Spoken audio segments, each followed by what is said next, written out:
पहला दोस्त, उदासी की क्या वजह है जनाब। दूसरा दोस्त, बीवी से झगड़ा हो गया था और उसने कहा था कि वो 10 दिन तक बात नहीं करेगी। पहला दोस्त, यार तुझे तो खुश होना चाहिए। दूसरा दोस्त, यार आज 10वां दिन है। बड़ी बड़ी कंपनियां मेरी मिन्नतें कर रही हैं, कहती हैं please recharge your account, but I don't care.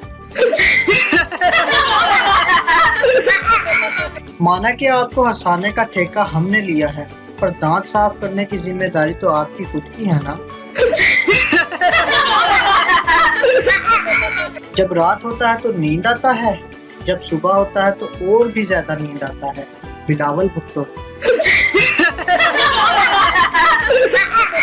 Sheikh का बेटा बाप से बोला, अब्बू मैं पढ़ पढ़ कर थक गया हूँ, थोड़ी देर टीवी देख लूं। शेख, हाँ देख लो, मगर ऑन मत करना। पीटीसीएल का नेट ऐसे चलता है जैसे दुल्हन अपना लहंगा उठाकर चलती है। होली होली। एक शाम बेगम ने शोहर से बड़े लाड से पूछा, उन्हें आपने क्या सोचकर मुझसे शादी की हामी भरी थी। शोहर ने मुस्कुराते हुए कहा, कुछ नहीं, बस मुझे बचपन से ही शौक था बड़े बड़े पंगे लेने का। वीडियो देखने का शुक्रिया।